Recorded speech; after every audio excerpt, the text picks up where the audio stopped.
Here we go then, folks. This tiny little hang-on back filter from Nicrew. Is it any good? Well, I'm not entirely sure why I picked it up. I'm not into cheap filters. I'm certainly not into hang-on backs. But I think after testing the APS HOB 500, which is also on the channel, I thought maybe we'll give one of these little things a go. And it is tiny. I knew it was going to be small, but it is really small. So that's the intake tube. This is quite obviously the lid. So that gives you an idea of just how small it is. Now that intake tube is one piece. It has flow adjustment on it. And then inside this impossible to open bag is two tiny little extension tubes.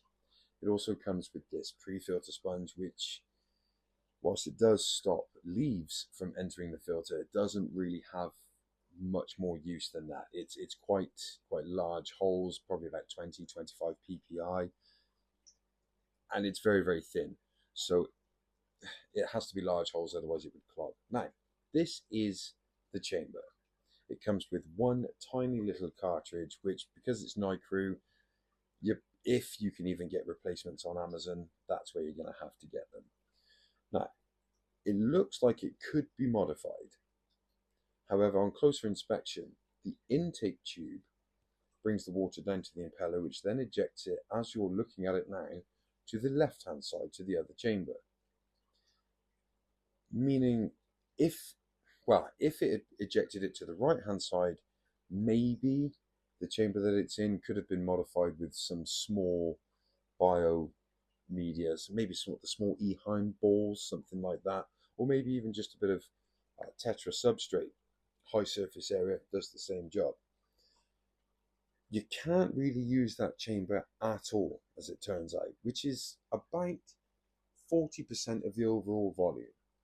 Why? Not only does the impeller push it to the left-hand side, that tiny little 3-watt motor does actually move a fair bit of water.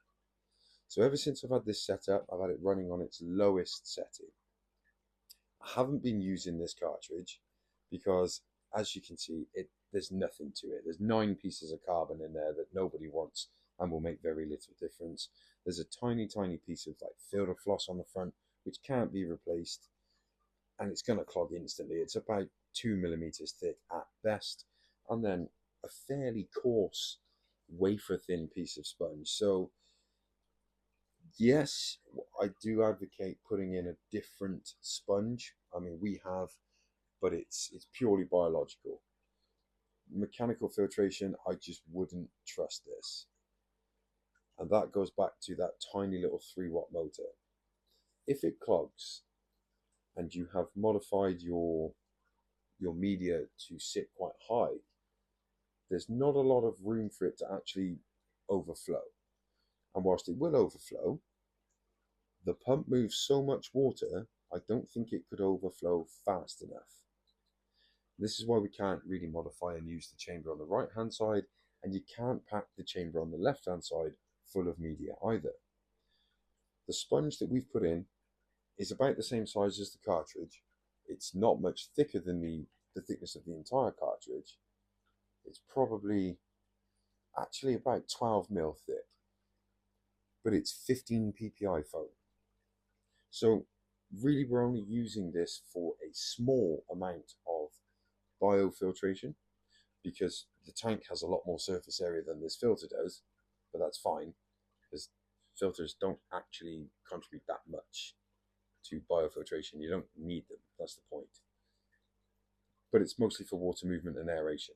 Now, the fundamental problem with hang-on backs is that a lot of them are designed, like with the Superfish thing, which is on the 236 grow out tank, they're designed as more of a waterfall, where it should be a ski slope. The ski slope design allows the water to fall and is then directed horizontally across the top of the tank. When it's designed like this, that it falls out, it's in a downward motion and it continues through the water column like that. So very little of the water actually gets mixed in compared to if it was going across the surface.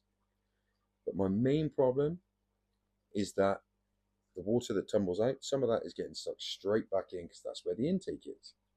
Now, if you see how quickly the water level rises and falls when you adjust it, like at the beginning, and now you're looking at it running on minimum with some filter floss in there just to clear up the tank that I just made and was rather cloudy.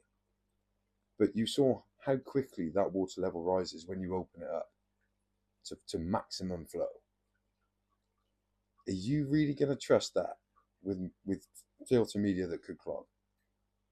I don't. So yes, we like how well the pump can flow, but it flows too much for its own chamber. I haven't been able to turn it up from minimum.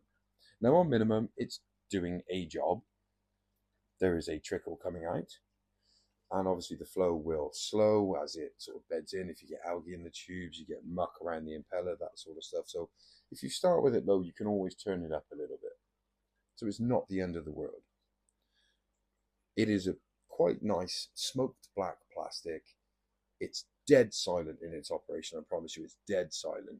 I've had no issues with it in the last couple of weeks that it's been up and running. But if you're looking for chemical filtration, biological filtration, mechanical filtration, this isn't really going to do it. And I know that's what most people are probably screaming at the TV, oh, that's what filters do. No, go back and watch the basic series. Primary function of a filter is to move and oxygenate water, because oxygenated water can house more bacteria, which in turn allows you to home more fish and present more bioload in the same given space. That's all a filter really does for you. So, would I buy another one? For a very low stock tank, like it's running now, it's actually running with just 3 Gardner Eye killifish. Yeah, maybe I would. But you need to understand that the water flow, the circulation is not good, because even on the lowest setting, it is tumbling water down and out, which is going straight back in the intake. So all it is doing really, besides a tiny percentage of the biological filtration in this system, is oxygenating water and creating a bit of movement in the tank. All in all, not a bad piece of kit. This is not a long-term review. It may break in the next week or two. I've no idea. If it does, I'll let you know. But pleasantly surprised.